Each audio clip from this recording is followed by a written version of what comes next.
Bismillah ar-Rahman ar-Rahim. The purpose of this time together, one of the purposes, is to share with you some thoughts about the Baraka Institute that we started a few years ago, to share a vision with you and also to get some of your feedback and to really have a conversation about this. So let me start by trying to describe what the vision of the Baraka Institute is. First of all, the name Baraka. Baraka means blessing. And in our secular world, in our materialistic, individualistic world, how much does the average person give thought to blessing or holiness? How much is that a part of our lives in the modern world?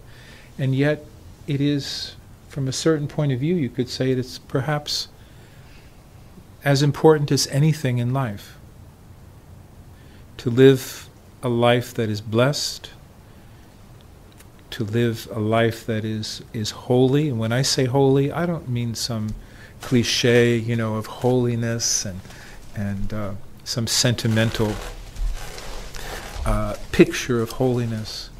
I mean something that's really authentic and real, and we would never call ourselves holy, but the word is profound. It has to do with the sacred. It has to do with being in touch with what is sacred in life.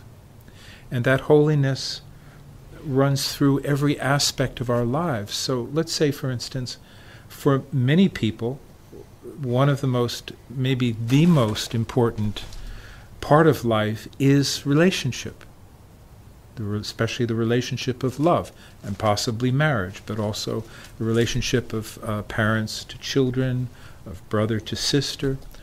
All of these relationships are, we could say, the most important thing in life for most people. And yet if those relationships do not have a sacred quality, if they don't have this quality of holiness within them, then they devolve into various expressions of egoism and, well, all the forms of negativity that are so common in human life. So if we're to have truly blessed relationships, our relationships should have some barakah in them. There's a beautiful saying of the Prophet, peace be upon him, and it's something like this. I'm paraphrasing it, but it's unless we have the right intention, our actions have no barakah. Unless we have the right intention, our actions have no barakah. So, this one saying is a profound guidance for the totality of one's life. If we could really examine our intentions and see, are our intentions, are they selfish or are they generous? Are they intentions to reinforce our own self-importance, or are our intentions about expressing what is true and beautiful? Do we seek knowledge and truth, or do we seek something else? So one of the keys to living a blessed life is to live with a pure intention and live with a pure heart.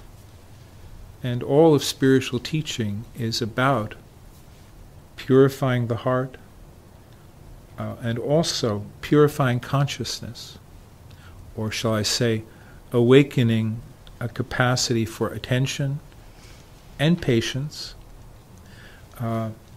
courage, love, wisdom, all of these deep virtues that make life beautiful and meaningful.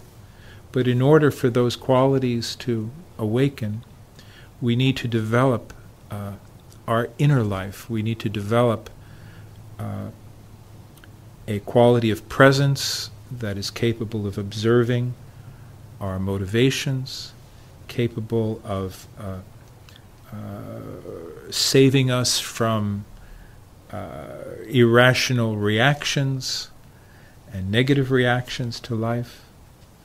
In other words, a quality of huzur in Arabic, of presence, of peaceful and deeply aware presence. And we can spend the rest of our lives developing these qualities. And there are teachings that help to point us in the direction of developing these qualities. We started Baraka because we had a very strong sense that while some of us had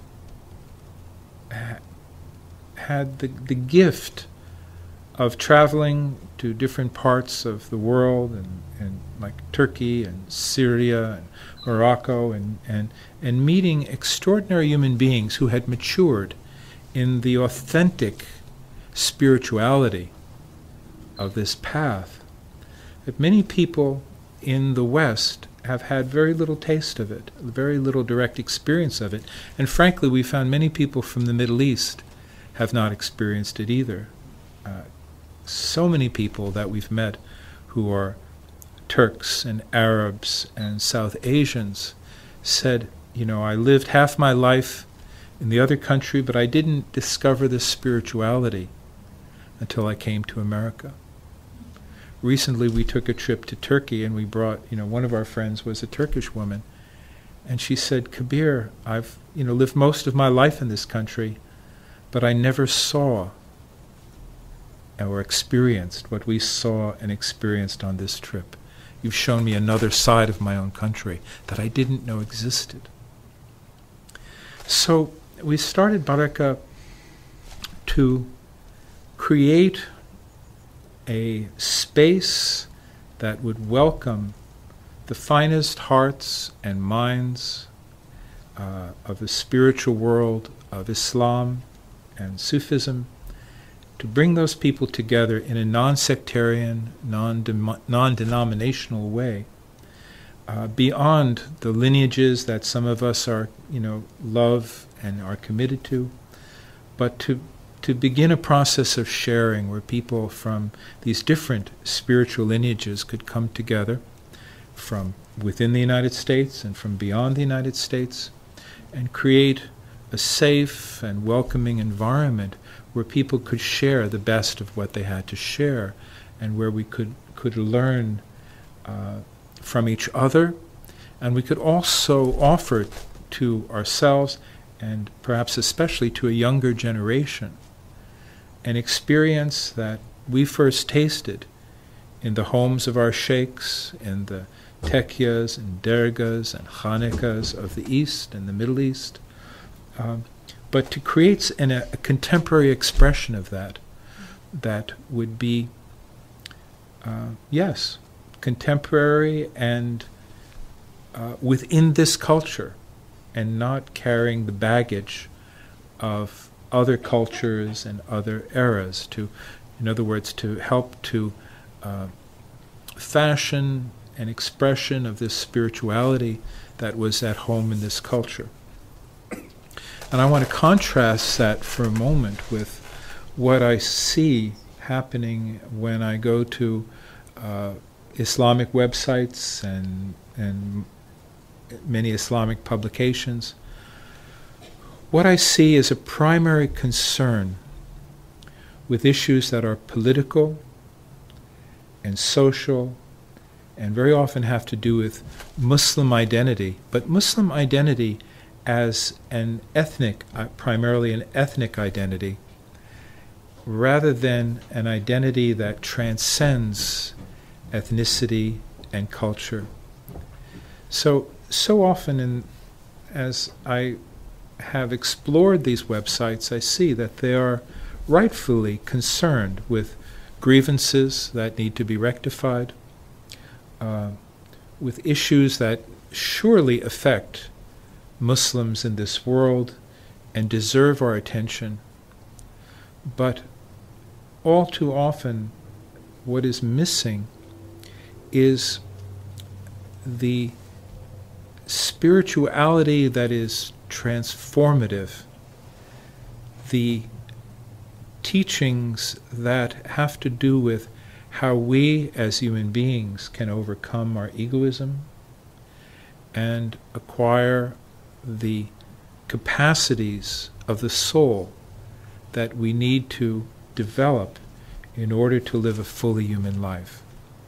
And I found that this kind of education, this kind of knowledge, is almost completely missing in this outer world and in so much of Islam as it is today.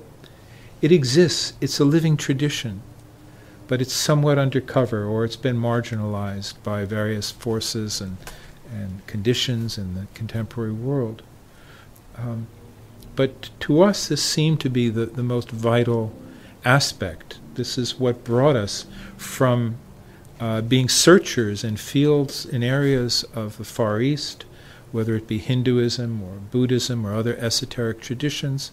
And finally, we found our way to a living tradition of spirituality that was beautiful and deep. And its perhaps most important feature was that it was a spirituality that was integrated with everyday life.